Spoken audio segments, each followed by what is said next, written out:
Hello engineers, welcome to lecture 2 of our compiler design की series, जिसमें हम आज यूनिट 4 करने वाले हैं। यूनिट 4 का लेक्चर 2 है ये। फर्स्ट लेक्चर आपने नहीं किया तो प्लीज आई वाले बटन पे आपको मिल गया होगा, वो कर लीजिएगा। वो जरूरी है क्योंकि एरर रिकवरी स्ट्रेटजीज हम पढ़ने वाले हैं अब, कि एरर को रिकवर करने की स्ट्रेटजीज क्या क्या होती है। अब ये जो फालतू चीज मैंने यहाँ पे लिखी है 4 लाइन में, वो हमने लास्ट लेक्चर में भी कर रखी थी कि error recovery is a critical phase in a compiler design that ensures the compiler continues parsing और compilation even after कि एक एरर आए उसके सामने। ठीक है, ये काम का नहीं है, पर जो काम का है वो ये है कि पैनिक मोड रिकवरी होता क्या है, ये होता कैसे है कि एरर आने के बाद भी कंपाइलर कंटिन्यू करता है कंपाइलेशन, वो इंपॉर्टेंट है एरर रिकवरी स्ट्रेटजीज। तो ये 4 होगी, तो हम इसको ढंग से पढ़ते हैं। एंड अगर आपको मेरे लेक्चर्स पसंद आ रहे हैं तो सब्सक्राइब करिए, लाइक करिए और अपने दोस्तों के साथ भी शेयर करिए, उनको भी पास होने का मौका दीजिए। चलो, panic mode recovery. When an error is detected, parser discards the input tokens till a synchronizing token is found. ठीक है, अगर आपको एक प्रॉब्लम मिलती है एंड यू आर टोल्ड कि आपको कोई प्रॉब्लम मिले तो उसको इग्नोर कर देना एंड नेक्स्ट फेज पे जाके आप अपना काम कर सकते हो। अब आपके ऑफिस में या फिर आपके क्लास में एक अनोइंग पर्सन है जो आपकी डेस्क पे बैठा है, तो आप उसको अवॉइड करोगे, अपना दिमाग खराब नहीं करोगे एंड स्किप करके किसी लैला के पास बैठोगे। तो ये पैनिक रिकवरी मोड वही करता है कि वो सिंक्रोनाइजिंग टोकन, जहां तक उस चीज को दिक्कत होती है वहां तक वो सारे टोकन्स को डिस्कार्ड कर देता है and then starts from next synchronising token. जैसे कि यहाँ पे मैंने एग्जांपल दिया है, sorry it looks very rough, क्योंकि ये मैं लेक्चर चौथी पांचवी बार रिकॉर्ड कर रहा हूँ, मजा नहीं आ रहा था इसलिए। कोई बात नहीं, आई होप आप समझते हो मेरी दुविधाओं को। तो example INT(x) is equal to 10 and last में मैं सेमीकोलन नहीं डालता हूँ, राइट। तो पहले तो ये इसको पूरा पूरा इग्नोर कर देगा, लाइन नंबर नोट करेगा।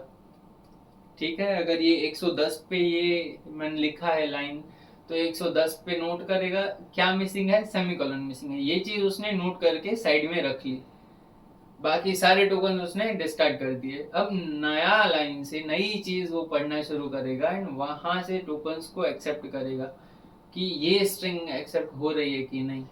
यहीं पे तो अपना ग्रामर काम आता है ना। ये स्ट्रिंग जैसे एक्सेप्ट हो गई, INT(y) इज इक्वल टू 20 तो हो गया सेमीकोलन। अगर ये लाइन एक्सेप्ट हो गई तो हो गई, फिर वो आगे काम बढ़ाएगा, पिछला वाला भूलेगा नहीं।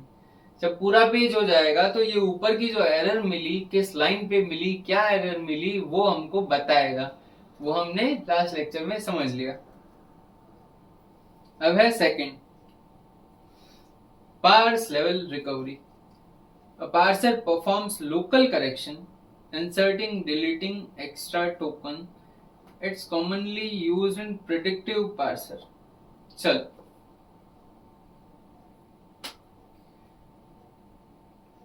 एक पार्सर लोकल चीजें परफॉर्म करता है आपके कोड को ठीक करने की, जिससे कि आगे जो एरर आई है उसको स्किप किया जा सके और आगे भी बढ़ा जा सके। ये पार्स लेवल रिकवरी प्रेडिक्टिव जो अपना पार्सर है उसमें यूज होती है। जैसे कि इफ x लेस देन 5, इसके अंदर मैं कोलन डालना भूल गया, तो ये चीज अपने आप से कंपाइलर ऐड करेगा जिससे कि वो समझ पाए। ब्रेसिस भूल गया तो ये अपने आप से ऐड करेगा। प्रेडिक्टिव आपने पढ़ा ही होगा, तो इट एड्स सामने से। तो एग्जाम्पल भी लिखते हैं ना, और ये जो मैंने 2 लाइन में खत्म किया है उसको आप थोड़ा सा बढ़ा चढ़ा के लिख सकते हो. You have a very high writing skills. अब ये 2 चीज. Error production. Grammar rules are extended to handle invalid syntax. अब ये कोई बहुत अच्छा जो कोडर होगा वही करेगा कि अपने जो ग्रामर रूल्स है उसको एक्सटेंड करेगा कि हम कुछ भी फालतू चीज लिखे, कोई भी फालतू स्ट्रिंग डाले एंड वो ग्रामर वो एक्सेप्ट कर ले.